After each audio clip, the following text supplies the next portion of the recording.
আসসালামু আলাইকুম। Nahar kitchen blog নিয়ে চলে আসলাম আপনাদের মাঝে। আশা করি আপনারা ভালো আছেন, তো আমিও ভালো আছি, আপনাদের দোয়া। আজকে একটা রেসিপি নিয়ে আসছি। রেসিপি বলতে আজকে আমি চিতল মাছ রান্নবো। তো চিতল মাছটা আমি আজকে বোনা করব। তাহলে চলেন আমি কিচেনে চলে যাই। আজকে আমি চিতল মাছ বোনা করব। এই দেখেন আমার আঙ্গাইলা বেড়া কি চিতল মাছ আনছে। তো চলেন কিচেনে চলে যাই। তো দেখেন চুলাটা জ্বালাই দিছি, কড়াইটা বসাই দিছি, এখন তেলটা দিয়ে দিই।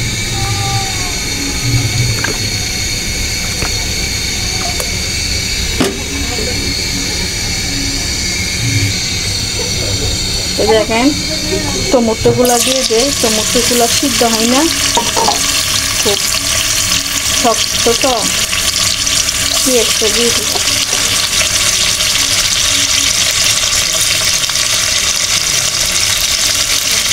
কাঁচামরিচ,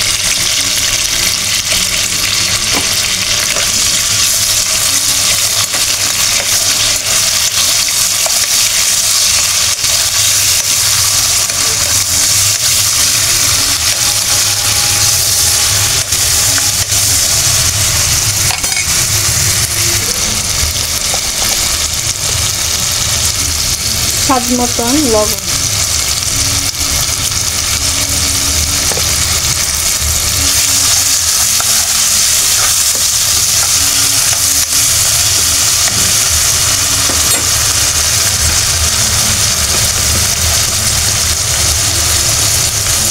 আধা চামচ হলুদের গুঁড়ো,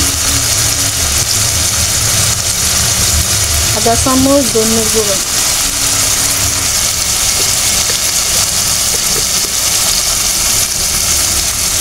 আধা চামচ জিরার গুঁড়ো,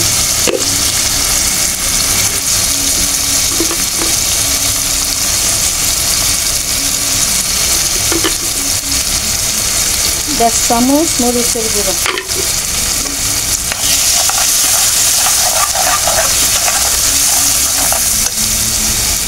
অল্প একটু পানি দিয়ে ভালো করে কষাই নেব।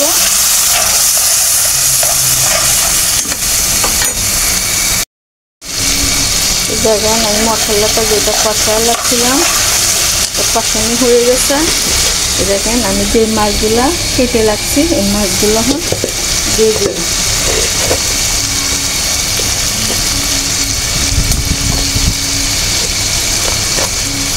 আজকে আমি মাছ কোনো ভাজবো না, আজকে আমি কাঁচা ওই বোনা করব।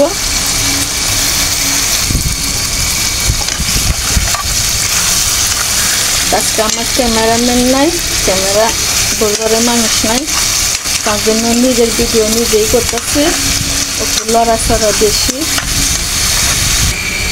তো দেখেন আমার কষানিটা হয়ে গেছে, এখন আমি পানিটা দিয়ে দিব।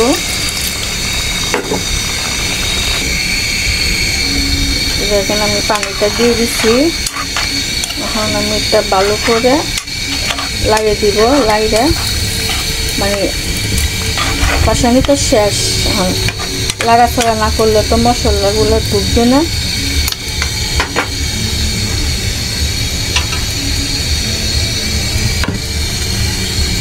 তাহলে আমি ঢাকনাটা দিয়ে দিব। ঢাকনাটা দিয়ে 15 মিনিট পরে আসতেছি।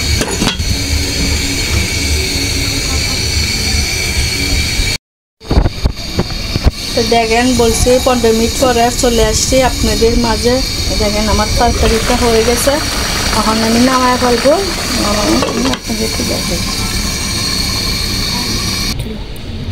তো দেখেন আমার তরকারিটা হয়ে গেছে।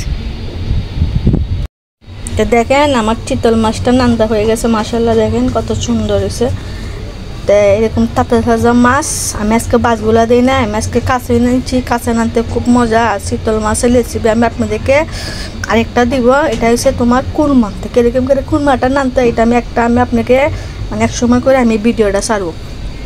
তখন আমার তরকারিটা কীরকম হয়েছে বেশি বেশি করে লাইক করবেন, শেয়ার করবেন, আর নতুন ভিডিও পাইবার জন্য আপডেট করবেন। তো ভিডিওটাই হতো। আসসালামু আলাইকুম।